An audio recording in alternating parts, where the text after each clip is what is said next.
So the questions were on Moses. Question 1 was describe the call of Moses. So you were to start. Moses was tending to the flock of his father-in-law at Mount Horeb. Even if you say Moses was tending to father-in-law's what? Flock. So remember it's flock because people were telling me cows.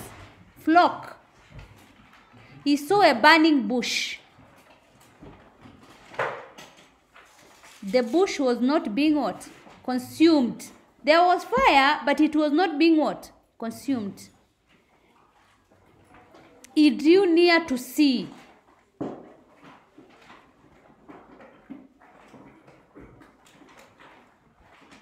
God told him not to come nearer and to remove his sandal because where he was standing was a holy what?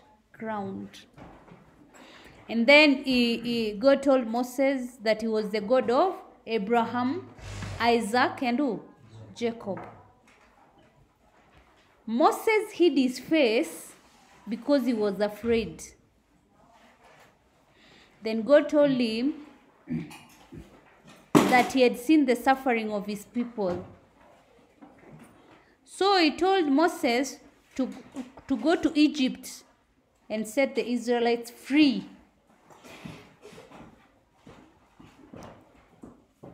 Moses was reluctant because he said he was a what? A stammerer. But God empowered him and told him he should take his brother who? Aaron as the spokesman. So Moses agreed to go. That was all. Question 2.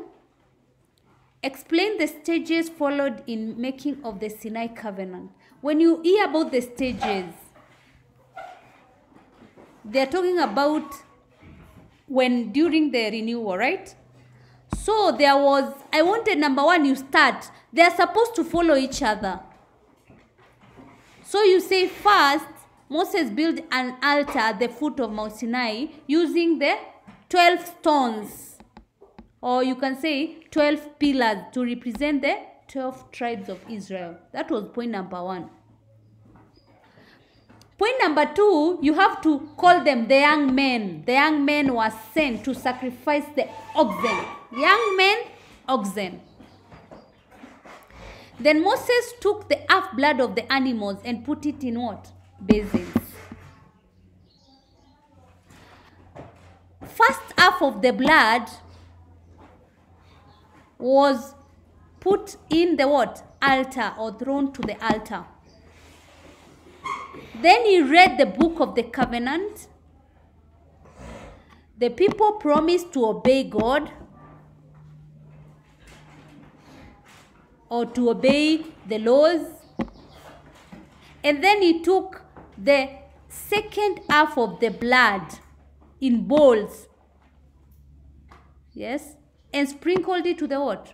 To the people. That is all. Or you can just end by saying, this is the blood of the covenant. What he said when he was sprinkling. He said, this is the blood of the covenant which the Lord made with you. Question number 3. In what ways did God fulfill the promises at Mount Sinai covenant? How did he fulfill those promises made at Mount Sinai? Number 1, the Israelites were his chosen people. He protected them from enemies. That is when they were in the wilderness. So he protected them from the enemies.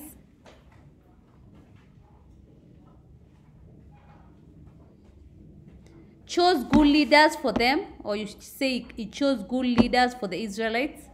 That is, these leaders were supposed to control them during the Exodus. So he chose good leaders for them.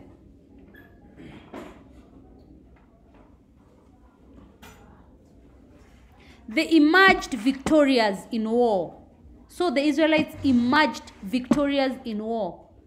So against any war that they were attacked, anytime they were attacked, they emerged victorious.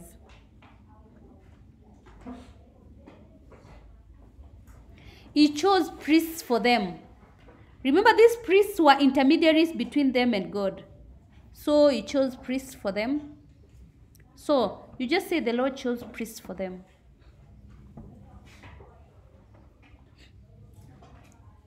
And Yahweh remained their only God. Yahweh remained their only God. Question 4. Why should Christians live by the laws of God? Why should they live by the laws? So here you have to relate to the 10 commandments. So you say they helps Christians to keep off idolatry. Here basically you're being asked what is the benefit of the 10 commandments. So it helps them to keep off idolatry, encourage sexual uprightness. So the laws encourage that, sexual uprightness. Respect other people's property. That they help one to respect other people's property.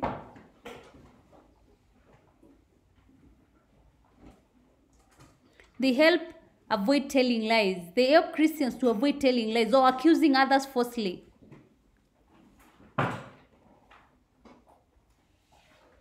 Avoid telling lies or accusing others falsely.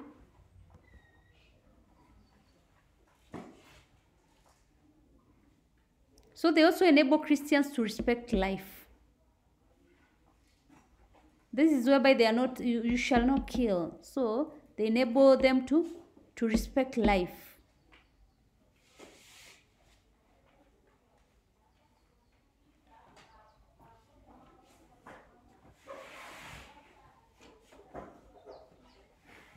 They escape God's judgment. By obeying the laws, they escape what? God's judgment. That is, Christians escape God's judgment.